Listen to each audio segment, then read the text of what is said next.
Hello everybody, this is Walrus McFish Sr. and we are here with something completely new.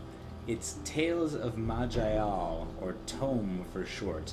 This is a roguelike, so it's somewhat similar to Dungeon Crawl. You know, if you're here for Dungeon Crawl, I'll probably be getting back to that pretty soon. But, I figured let's expand our horizons a little bit, try something new. I heard this game was very popular and very fun, and, I decided to give it a try. Next thing you know, I already sunk 30 hours into it, so it's definitely quite addictive, quite fun.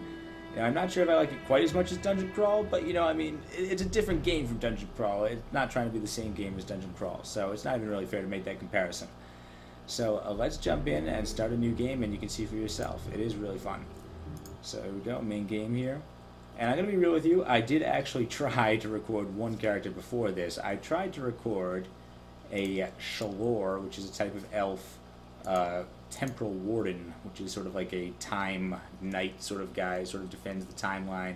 It was pretty cool, except I ended up dying at level 4 to a stupid unique rat, which is pretty embarrassing to the point where I'm just not going to put that video up.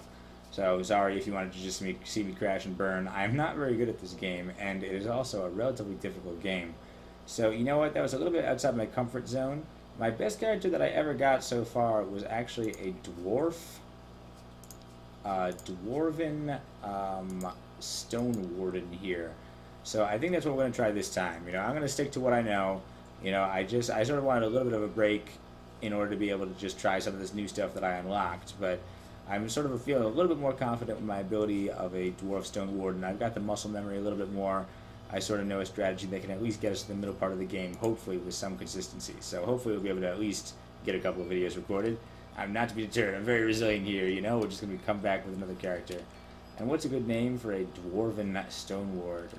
Well, something sort of dwarvish sounding with lots of sort of hard syllables. Khzad, Mag, Ak. Sounds pretty awesome. Name for a dwarf. Definitely wards of the stone. Stone wardens are pretty sweet, if we see our description. Stone wardens are dwarves trained in both the eldritch arts and the worship of nature, while other races are stuck in their belief that arcane forces and natural forces are meant to oppose. Dwarves have found a way to combine them in harmony. Stone wardens are armored fighters, dual-wielding shields to channel many of the powers. So that's very interesting. We get to use dual-wielding shields, which is, of course, sort of a very unique play style. I like these guys because they're pretty tanky. They can actually not move very quickly when they use one of their abilities, so they actually are very tanky. It reminds me almost of a Hybriados character from Dungeon Crawl, but they also have enough interesting sort of magical, sort of arcane abilities that it makes them interesting to play. It's not just like your typical tank. And even playing a typical tank, I had a bulwark that made it pretty far. Playing a berserker or a bulwark has its own complexities, so maybe you can check that out later. I don't know how many of these I'm going to record. I don't know. I'll probably get back to Dungeon Crawl eventually, but for now, I would like to play this because I'm pretty addicted to it and it's really fun. So we're going to go with our Stone Warden and see how he does. That's wilder here. Stone Warden, Khzad Ak, and we're ready to go. Yeah, normal difficulty is fine. It's plenty hard enough, and roguelike difficulty. So if we die, we die, but that's the way I like it. It keeps you on your toes. And here we are, jumping into the mix of things. So, okay, this is the character creation screen. This is a very important aspect of Tome here. I would say that unlike Dungeon Crawl, in Dungeon Crawl, your starting background is not nearly as important as your starting race. Because your background, well, you start off with some equipment, you start off with some skills. You can always replace your equipment, you can always train up other skills and sort of transmute into whatever type of character class you want. Whereas your racial abilities are never going away. If you're a Spriggan, it means you're going to be fast and tiny and vegetarian your whole life. There's nothing you can do about that. Here, on the other hand, it feels like, the race, there's not much to it. You get some cool racial abilities and stuff, and I mean, like this class, for example, the Stone Wardens is dwarf only, so there's some particularities to it. You get various stat boosts and things. But more important than that seems to be the class. I mean, once you do pick a class, you're sort of locked into that. I mean, you can see we have these skill trees. This is going to be our bread and butter for the entire game. This is all the stuff that we're going to learn up. We have some opportunities to unlock some more class trees down here. And, yeah, we could possibly get some other abilities from adventurers and things along the way. So, it's possible we can, diverge a little bit from the path. But this is mostly what we're going to do. We sort of have to pick a class and go with it. So this is the Stone Warden path right here. And what do we got? Well, we've got this Earth ability, which is cool. Stone Skin is great, just extra armor, plus some abilities to do some other sort of rock attacks later. Eldritch Shield is very cool, and that's really important for us because that's basically what gives us the ability to double wield. Oh, okay, and actually this is the one that sort of gives us the ability to sort of cast arcane attack, blast sort of things. And this is just a great ability for us. You know, I mean, we'll get some of these and be able to use them as burst attacks against more powerful foes. Plus, this sustain ability just lets us add arcane power to our attacks, which is important. This is what we really want. This gives us more powerful shield attacks. And this earthen vine, stone vines right here, this is really interesting. This is what I was talking about.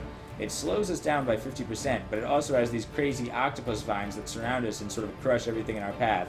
So that's really awesome. And then we have sort of abilities relating to those vines as we go. We can sort of drag people towards us or teleport towards them using the vines. So this is really the reason why I enjoy the Stone Warden. This is why I've been practicing them basically, is because I love this mechanic. It's sort of a very interesting class.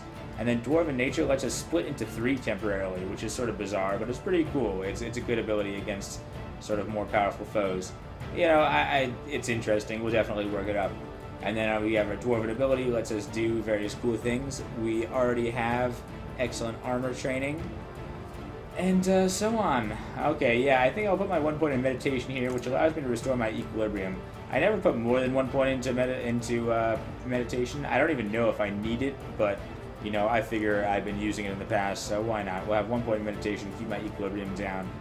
Then we have 2 class points. Well, let's see. A couple of things. I think we should go for just an extra point in Stone Shield, because that's so important to us. Stone Shield is just going to, like, basically allow us to use our double shields and just do more damage with bashing people with our double shields. So, being the tanky warriors that we are, that's really important for us. And then these stone vines are pretty awesome, too. We could also get the elemental split. You know what? I'll go for the better stone vines for now, and then I'll get the elemental split when I get the level up. I should be able to get the level up before we fight the boss. Probably 2 levels up. And now we have 3 stats. What do we want to do about that? Well, let's consider. We probably want to get our strength up, is reasonable, but also our constitution and our dexterity. Let's get 18 dexterity, and then we'll put 1 point into constitution, just for a little bit of life. I like to get my constitution up, and we definitely want to get stone skin and stuff eventually, or thick skin, and stone skin for that matter. Brilliant. Yeah, alright. Good. Good. It's a good start. So here we are. We have to escape from Reknor. Whoops, I forgot to read that. There's a lot of lore in this game. I've read it a million times, so I sort of instinctively skipped past it. So if you wanted to read that, you can go back to the 1 frame when it was on the screen. But let's at least read our journal. Reknor is lost. You were part of a group of dwarves sent to investigate the situation in the kingdom of Reknor. When you arrived, you found nothing but orcs, well organized and very powerful. Most of your team was killed here. And now you and Norgon, the sole survivor besides you, must hurry back to the Iron Council to bring the news. Let nothing stop you. Fine, alright, so here's Norgon, our pal. Yeah, you may notice I'm playing the graphic version of this game, as opposed to, you know, ASCII or anything like that. So some of you may be a little appalled by that, but some of you might be slightly delighted. It's a nice change of pace, and, you know, I enjoy the user interface of this game. It looks nice, it's pretty cool. You know, you get used to it, so I'm fine with this. It's nice to be able to use the mouse and click on things. But here we are, alright, Khzad Maj'Eyal and Norgon, our friend. Here's some orc warriors down here. So yeah, we just have to sort of step down, we'll activate our abilities. So we'll activate the resilience of the dwarves, which basically gives us some extra cool stuff, and our wild infusion, which allows us to protect against some damage. We definitely want to turn on our stone vines so they start killing things, and now we'll use our shield bash against one of these warriors in that direction. Nice. Alright, so we'll get this. Let's take these guys out. Here come a bunch of worms, but worms are not very important at all. Now we step in forward just in time to be able to activate a regeneration rune, and then bash him. Alright, yeah, and then wild infusion, help to protect us a little bit more. A couple more bashes and he's dead. Perfect. Alright, that worked really well. We didn't die. Any battle where you don't die, you definitely consider that to be a success. Especially in this game, for the reason being... Okay, wait 1 second. You can see the sort of brown sort of effect coming down, connecting me to the rat. That's the stone vine, so even if I just stand here for a second, well, he broke free of it, but it would have done a little bit of damage and sort of pinned him into place here. Let's see if it kills that worm. Yeah, there you go. So what I was going to say is, if you don't know anything about this game, well, first of all, I don't know a whole lot about this game. I'm very much a noob. I died at level 4 last time I tried, but anyway, here we go. The point of the game is that there's not really much in the way of consumables in the same way that Dungeon Crawl has them. There's not really any food. There's not any potions or scrolls or anything like that. So you can see I have these abilities down here in this bar, and they all have various cooldowns. Like there's resilience of the dwarves. I can use as much as I want, but I can only use it once every 45 turns, which is interesting. And, you know, there's other stuff too, like there's a mana bar and there's an equilibrium bar, which is sort of for my various abilities, health, of course. So there are some sort of limited resources. But, you know, there's no food clock or anything like that. So it has a different emphasis. I'd say it's a more tactical emphasis than Dungeon Crawl here, in that, you know, if you can survive an encounter, you know, that's all you have to be able to do. Because you're not going to run out of resources in any way. There's nothing really driving you forward.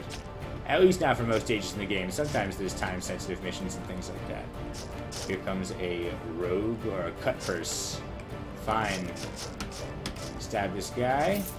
What do we got? Oh, whoa. A skin of many? That's pretty gross. The stitched together skins of many creatures, some eyes and mouths still decorate the robe, and some still live, screaming in tortured agony. Wow, that's incredibly hardcore there. That's really brutal. I really don't think I really necessarily want to carry that thing around. Let's look at it at least. Is it arcane enchanted? No, it doesn't seem to be. Is it better than what we're wearing? It is. I guess we'll wear it. It's better than what we got right now.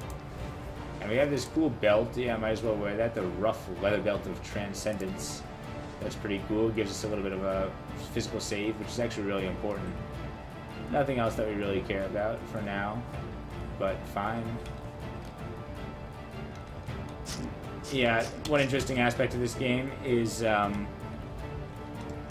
have this thing called the transmogrification chest, as you may have seen. So things that you pick up go into the transmogrification chest, which means that they don't actually carry up any inventory weight until I transfer them out of the chest. So what that means, and also the transmogrification chest, transmogrifies things, as you might guess, insofar as that we can basically turn any item into gold. So you can pick up anything you want, not have to worry about the encumbrance until you leave the level, at which point it transfers everything into gold, or you have to transfer it into your inventory. So it's very cool. It's sort of a way of dealing with inventory weight without being super grindy about it. Alright, we cleared out the first level. That's good. Escape from Reknor 1 complete. And we also got to level up, as you might have heard from that cool jingly sound. So we got some stuff. What are we going to do about it? Okay, another level here. It would be great to be able to get our... Well, let's see. What can we do? Get our strength up. We don't really need weapons mastery. Dagger mastery, no. Combat accuracy is okay. We need to get up to level 4, I guess. Armor training would be cool, but we have to get our strength a lot higher for that. But I mean, strength is just good in general for increasing our battle power. We need just more damage. We need a lot of things. We have to sort of balance our options carefully. So dexterity of 8 is embarrassing. You know, we might sort of want to fix that up. In order to get up to this next tier of abilities at level 4, we need willpower 20. So we might as well do that. I like the fact that my constitution is a little bit higher here. Let's put just 1 point in dexterity, just because it's really embarrassing. I don't like having stats below 10 in any game. I just don't like it. It's very embarrassing. You know, all the dwarves are going to make fun of you. You know, you got to dodge stuff. It's a basic fact. And we have 1 point here. Let's put it in this elemental split, so we can get ready to use that. We'll try it out if looks like a dangerous situation. And 1 generic point, well, I guess let's put it in resilience of the dwarves. We really like resilience of the dwarves, especially as a stone warden, because we're going to be using it all the time. It's just a cool ability. And then also check it out. Where is it? Right here. Stone Fortress is a passive ability that basically just improves our resilience of the dwarves. It allows us to block non-physical damage, which is amazing. You know, we can block all the sorts of crazy types of damage that we might not necessarily have a resistance for. So that's going to be really useful for us, and that means, by extension, we're going to want a good talent for resilience of the dwarves. Great. Save our changes. Move onwards. Iron Greatsword of Projection. Now we want shields. Any shields here? Pair of boots, it's okay. Iron Helm of Strength, that's pretty good. I like it. Alright, we got a couple of okay things. Not terrible haul for the first floor. That weird skin of many is very strange.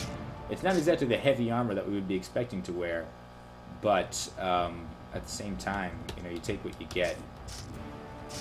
So it's slightly disconcerting. I don't like these screaming, moaning, living mouths all over my body. But that's what you get in this game, you know, anything to survive. What do we find? A sun infusion? That's pretty lousy. I don't think I'm even going to use that. We'll just transmogrify it. We're really on the lookout for a regeneration rune. Yeah, and runes are just like sort of various weird abilities. You only have a limited number of them. But they're pretty useful. They can heal you up and stuff. That's what this sort of a button is right here. Infusion Wild lets us block physical effects, cure physical effects, and then also block all damage by 14%, which is really nice. And then also our regeneration lets us heal up, which is really fundamental. That's sort of the reason why I died in my Elven game. I forgot you don't start with the regeneration infusion. I really like dwarves. I'm not sure if they're actually good, but I just had the most luck with dwarves right now. Maybe it's just be sort of a feedback loop because I've been practicing with them, so I just think they're better.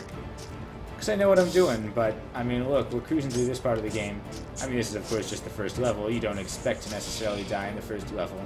Although, you know, in a roguelike, that's always an option. Cool, alright, Reknor 2 complete. Great. Go on through. Ooh, a reinforced iron shield, too. That's nice. We got a better thing, which is great considering our shield-centric playstyle. Iron Gauntlets of Strength is great. More strength.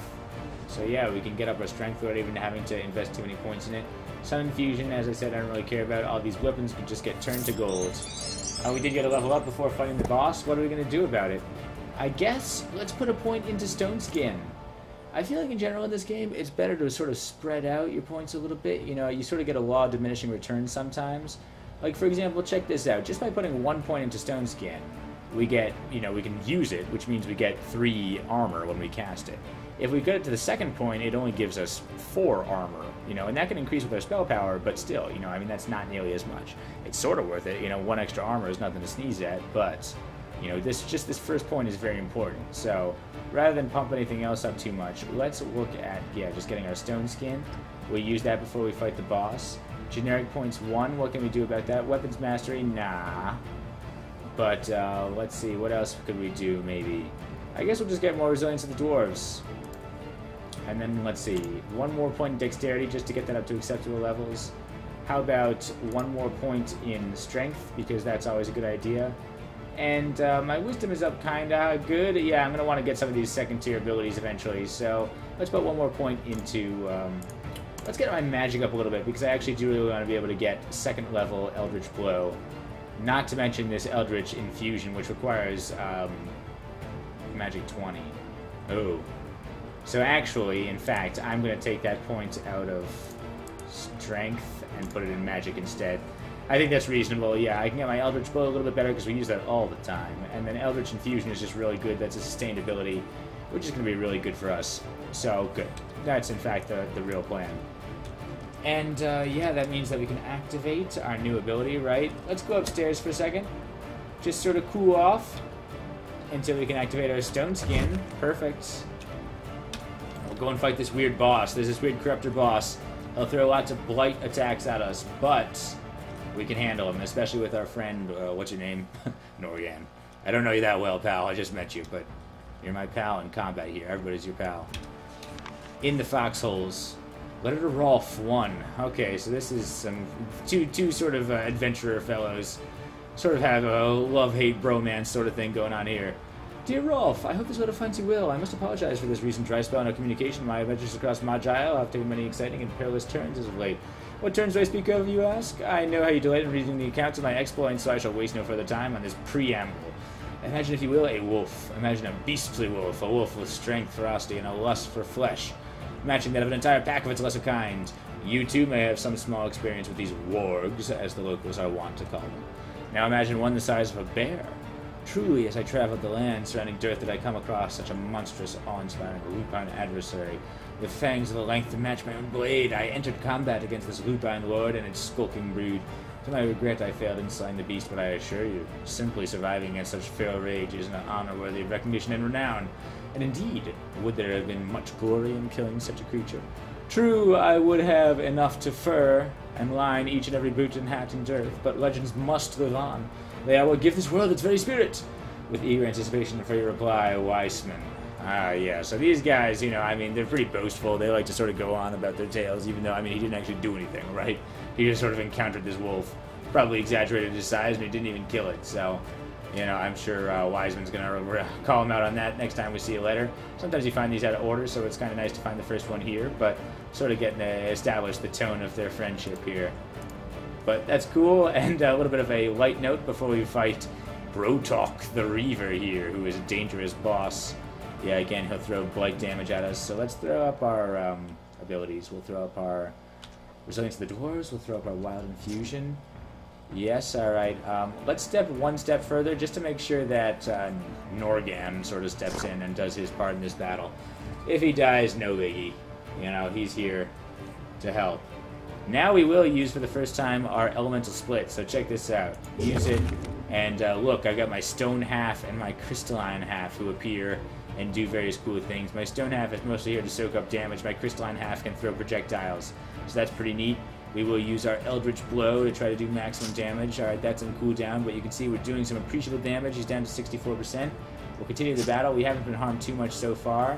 Norgan's doing well. Looks like he's healing himself up, and we've got all of our, you know, elemental halves in on the action. This guy's going to go down. Hardly a boss to speak of. Yeah, I don't know. Maybe Stone Warden is a really good class. I just assumed it was really strong, but then I saw somebody online rate it as not so good, so maybe it tapers off in the late mid-game or something. You know, I mean, I did end up dying at level 38, so who knows. What do we got? A Mind Star? I don't know. That's sort of a weird telepathic sort of weapon. It's not for us. We use shields. It might be infused with arcane energy, but I sort of doubt it. Rod of Recall is good for us. We want that. It lets us just teleport to the world map, which is always helpful. So we'll put that actually on equals, because that's just what I'm used to. Alright, perfect. And we did it. We beat the first level. Awesome. Yeah, Serpent's Glare, who cares about? It is not infused with arcane energy, so who cares? Mind Star, again, not our style. Robe, not our style. Umbral Iron Gauntlets. That's kind of interesting. It gives us some darkness damage. In exchange for what we have right now is strength, which gives us physical power. Interesting. I don't know. I'm not so sold on that. I think I'd rather just have the strength for right now. Miner's Helm of Dexterity, which is cool, but we've got this pretty good iron cap right now already. Helm Wand of Trap Destruction. I don't think that matters very much. So we're just going to transmogrify all of this. You know, not a great haul, but it was a short level. We'll find more stuff eventually. And yes, we made it back to the dwarven capital of Iron Council here, hidden in the mountains. Thank you, Khzad. We both survived for the wealth of the Empire. I will bring them the news and then rest. I do not think I want to see death so closely for some time now. Farewell. I can understand that, Norgan. You know, nobody really wants combat, but, you know, normal people don't want combat. We're a little bit insane. We are adventurers by trade, so, you know, we sort of revel in the unknown and the stresses of combat. So, you go and enjoy your peaceful domestic life here. We're going to go off and do our own sort of adventure thing. For the Empire, take care! Squad mates, escape from Reknor alive with your squad mate Norgan. Good for us, we got a cool achievement because it's a Steam game and everybody loves achievements. And cool, here's the next dungeon where we could go. You know what? I'm feeling confident enough. I'd rather just sort of make this one sort of long meteor video where we sort of dig our teeth into this character and do this secondary quest as well. So let's head into the Deep Bellow here and check out this business, and then hopefully we can establish a firm footing for this character. Yeah, it's probably all I'm going to be able to record for tonight, but it's a good start, right? Assuming I don't die here. But as I said, I'm feeling more confident with this character. All right, that elf, I died right away because I can't do elves. All right, dwarf is more my style. So here we go into the Deep Bellow. Right, that's in our journal. From below, it devours. Or from below, I guess. Your escape from Reknor got your heart pounding and your desire from wealth and power to increase tenfold. Wow! We must find the Arkenstone. Maybe it's time for you to start an adventurous career. Good idea! Deep below the Iron Throne Mountains lies the Deep Bellow. It has long been sealed away, but still from time to time adventurers go there looking for wealth. None that you know of has come back yet, but you did survive Reknor. You are great. Wow, that's a little bit arrogant. Honestly, it's like, wow, I don't like those odds so much. You know, I mean, 0% survival rate so far as we know. But we are great. We consider ourselves to be great enough that we're going to go in and embark on our career as an adventurer. Trade adventurer here in the Deep Billow. So let's check this place out. And it's pretty weird, alright? Actually, before we do this, what we're going to do is get our level ups. We have two... Is it level ups or levels up? I guess probably technically it's levels up, but that doesn't exactly roll off the tongue for me. Alright, level ups. Alright, 2 level ups here. And what do we got? We got... Oh, it's just 1 level up. Never mind. My mistake. So never mind. That discussion of the portal of level up can wait until we actually have 2 of them. What are we going to use it on? We have the ability to get these more advanced sort of medium tier abilities here, so let's definitely consider that. They're all pretty good. Stone Fortress is good, alright? You know, we definitely love our resilience of the dwarves. It's up to level 3 already. And also, we're going to run into these creatures called Brecklorns here, who are going to hit us for like 100 blight damage. It's really obnoxious, and having the ability to get Stone Fortress is going to be nice to block that. But honestly, more universally important than that is getting our Earthen Vines better. And this is going to help against the Brecklorn too. The Eldritch Vines just adds 5.3 arcane damage and lets us recharge our stats a little bit. So this is just so good. This is just like a doubling of the ability of our vines. And that's, considering that we can't move very fast with the vines active, it's really important for us to be able to get that going and, you know, be able to kill things from a distance a little bit. Especially, you know, Brecklorns, they hit hard, but they're pretty squishy. The vines will mostly be enough to keep them in place and hopefully knock them out. So we'll see. I've died to Brecklorns before, that's why I bring them up, you know. Every time you die in this game, it teaches you a lesson, right? That's how roguelikes work. And I've been playing this game relatively unspoiled, too. It's been mostly trial and error, so I'm relatively proud about that. And what do we have here? 1 point that we can spend on this awesome new ability called Nature's Touch. Basically just heals us for 128, or heals anybody for 128. We can heal our allies, too, if we have them. But that's just really good, obviously, right? Heal spell? Who's going to say no to a heal spell? We'll dump all our points into magic, because that will make our Eldritch Slam a little bit, Eldritch Blow a little bit better here, and mean we can work up to Eldritch Infusion by the next level. Next level we might go for the Stone Fortress, but, you know, I guess Eldritch Infusion is a reasonable option too. I mean, that just gives us more arcane damage when we hit. So that's just great, obviously, for a tanky character like us. Being able to just hit for arcane damage on every blow is really incredible. Really just increases our power level. So, fine. We're good. That ability of ours was passive, right? That we just got. Yeah, it's passive, so don't have to worry about activating it. And we can just head down into the Deep Billow, which is very sort of creepy. Underground, thick vegetation. It's all like weird and fungal. We got an iron plate armor. Is that necessarily too much better, though, than our Skin of Many? First of all, we can't wield it yet. We can't wear it because we have not enough strength. But it's not even that much better, to be honest. This Skin of Many is an artifact armor. It gives us more life. It gives us more constitution. It's just good, honestly. It's a good piece of armor for how light it is.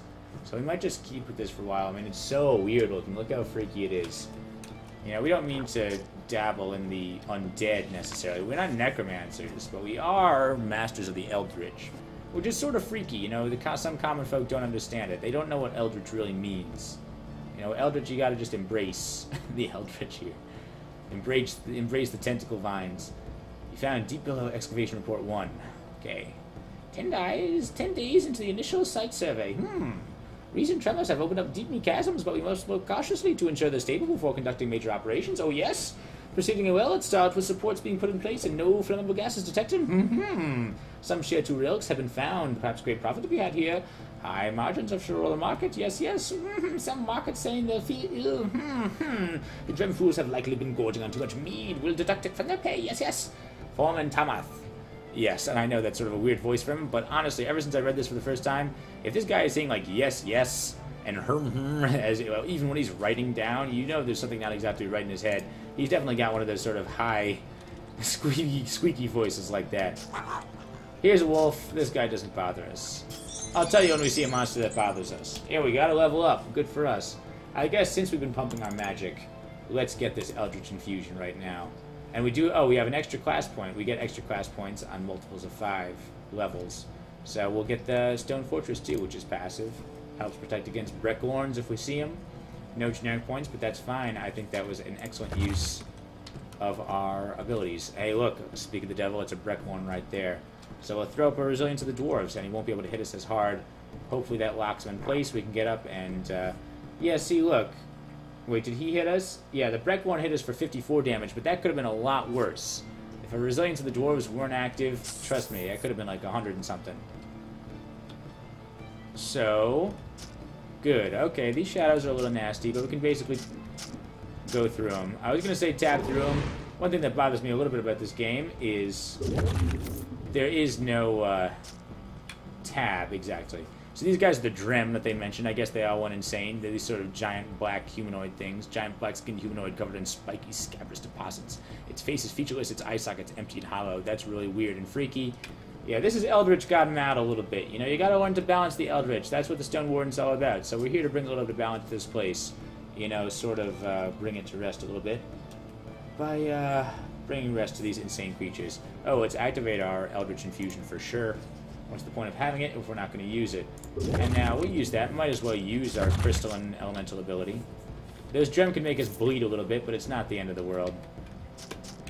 Yep, those guys are not usually too difficult. Those weird worm-looking creatures.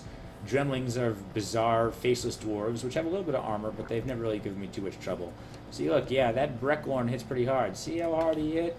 Oh, I didn't put on my resilience of the dwarves. That's a little bit my fault. But we can bash him to death, and all is right.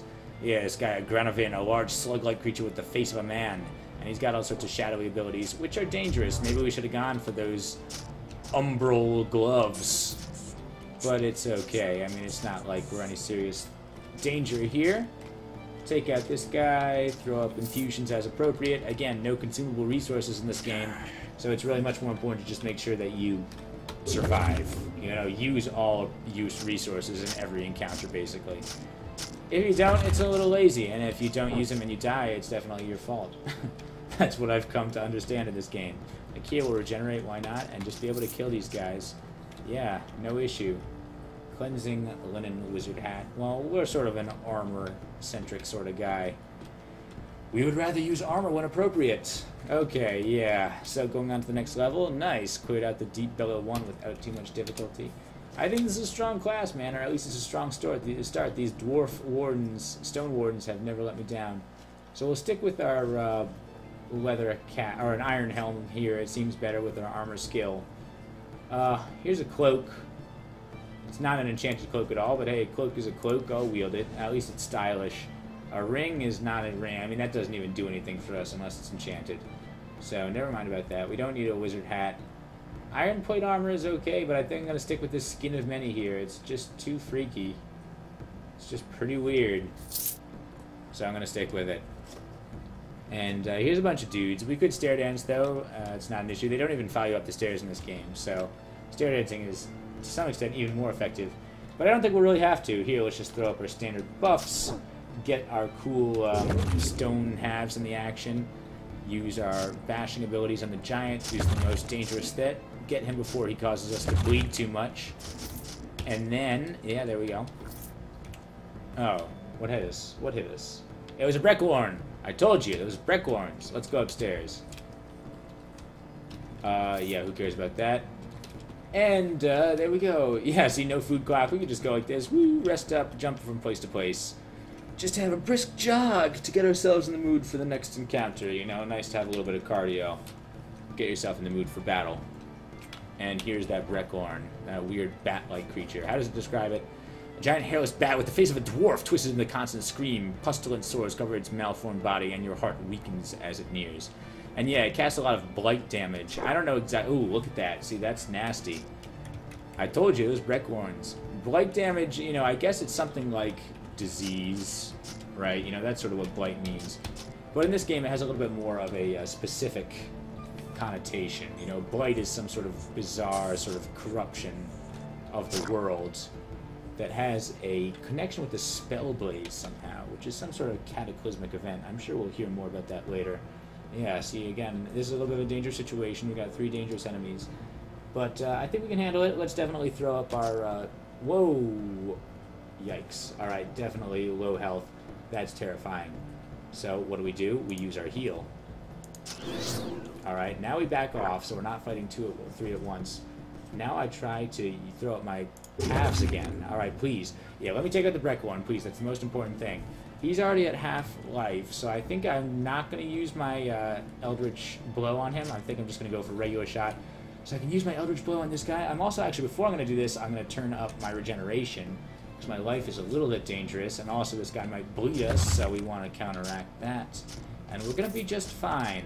This game has a lot of close call moments, like, woo, I almost died, but I didn't. And then you actually stand a legitimate chance of dying. So, you know, that's good design on the game's part. You know, it's got sort of a good roguelike tempo. You know, through a lot of parts of the game, like this part of the game, they got really nothing to worry about. It's like, okay, yeah, we just sort of tab our way through most of the enemies, figuratively, because there's no actual auto-combat button. But, you know, we have nothing to worry about, essentially, which is great. It makes you feel confident, it makes you feel good, it makes you feel confident in your character build. But then you run into that boss that almost kills you, and it's like, whew, okay, you know, this game is actually gonna kill me. And it kills you a lot, you know, you learn your lesson and you truck on. But here we go, Deep Bale Excavation Report 2.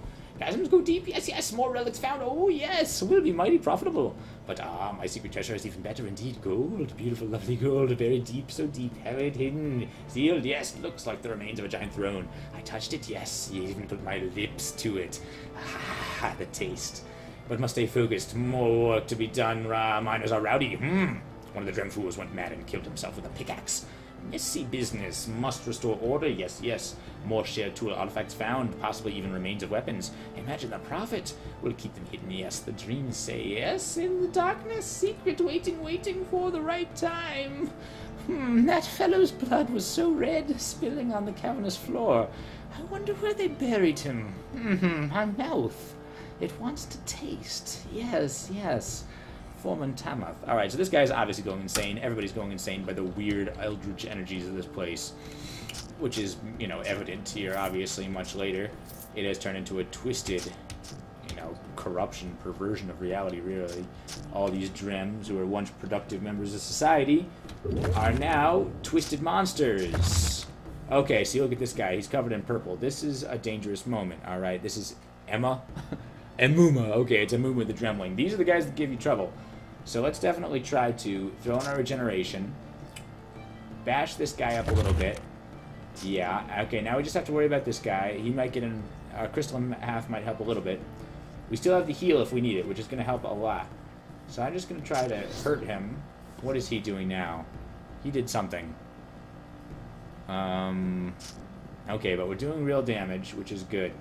I'll use the heal if it seems relevant, but I think we might just be able to kill him. I might have overstated his damage a little bit, but you never know with these purple guys. Like, that's the hard part. You know, these purple guys are the real killers in this game sometimes, because you don't exactly know what they're going to throw at you. They're always relatively powerful, like more powerful than your typical foe, elite foes, and they always sort of have randomized skill sets, and you never know if it's going to be something that's really going to take you by surprise.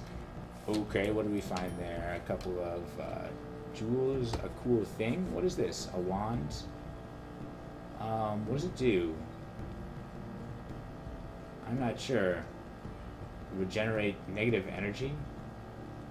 Reveal the area around me? That seems pretty lame. Whatever, I don't need it. We got a rough leather cap. We got some other stuff, but we got nothing that good. Let's hope we find some good stuff. Rats are nothing. So fine, yes, that's what I was talking about. Tempo right there. Did you see the tempo? We just blast our way through this and that, and then we run into the real dangerous foes, and truly test our abilities, test our mettle there.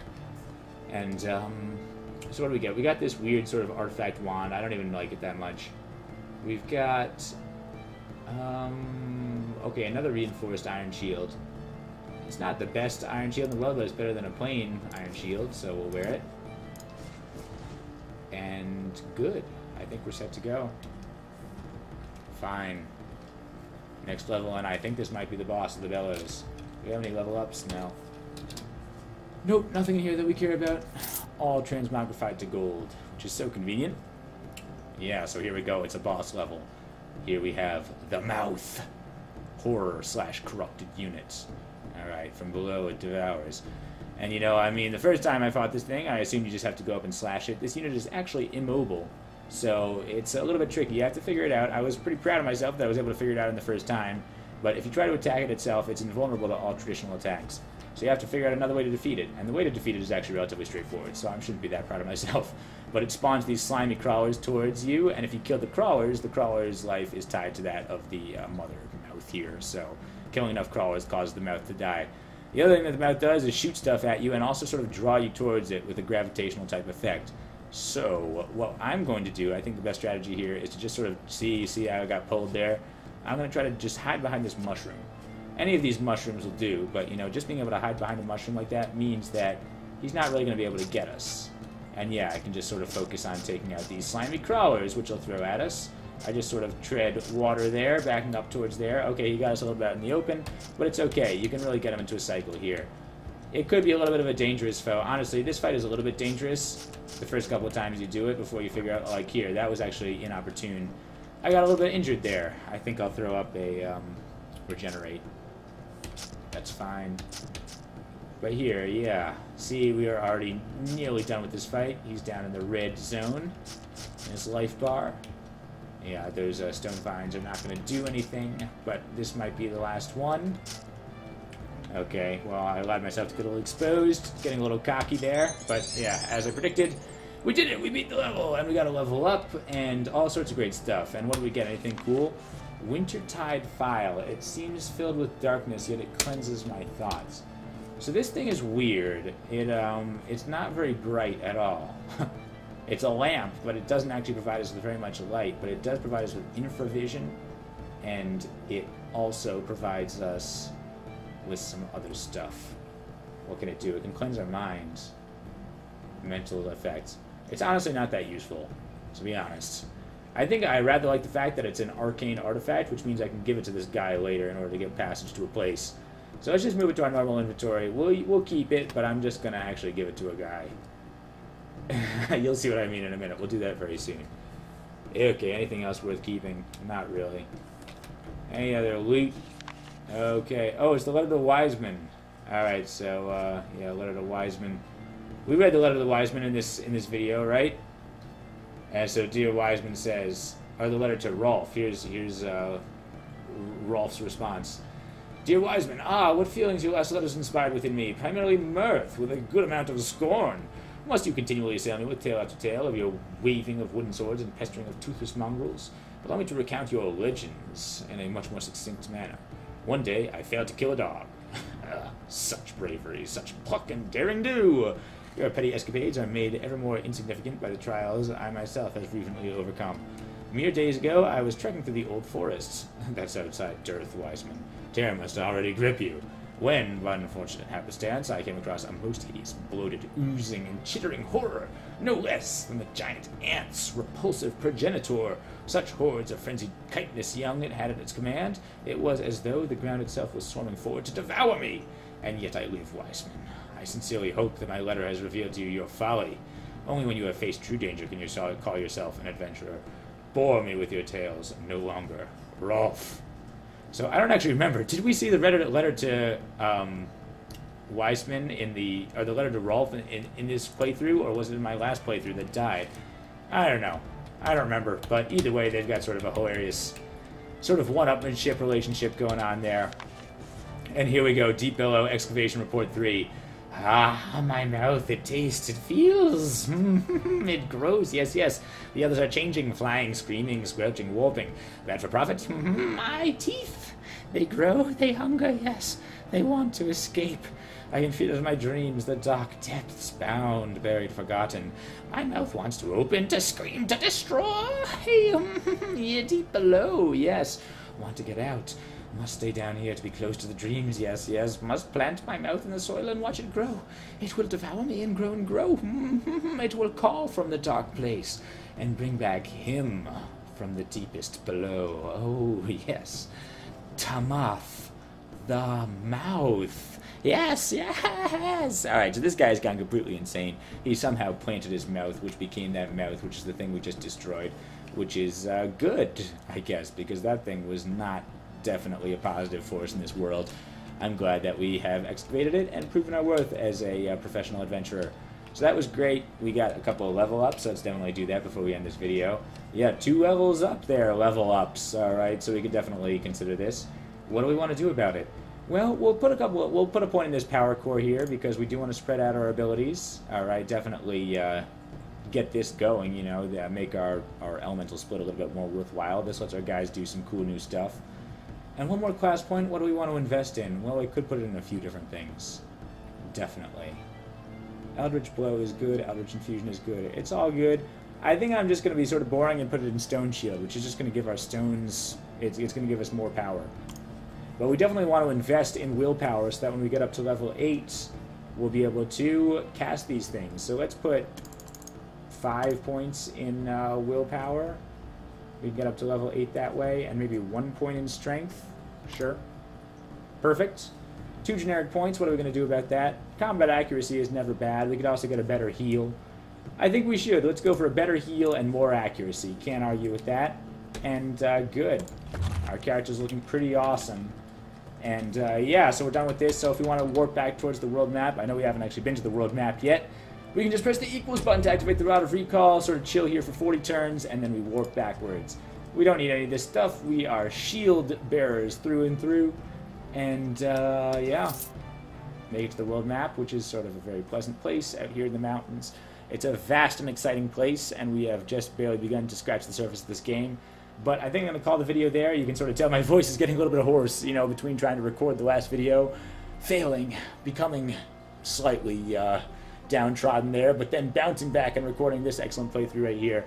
I think this character's off to a good start, but my voice can't handle anymore, and I'm not going to become exhausted here. So I'll be recording a little bit more. I'd like to see how far we can take this guy. Maybe I'll try to get this character as far as I can, and then when he dies, then we'll go back to Dungeon Crawl Stone Soup. So if you guys are here strictly for Dungeon Crawl, then we'll be back to that later. But it's nice to play some of these games. I really enjoy some of these games. I'm having fun with this one. I hope you are too. So hope you enjoyed, and I will see you next time. Thanks for watching.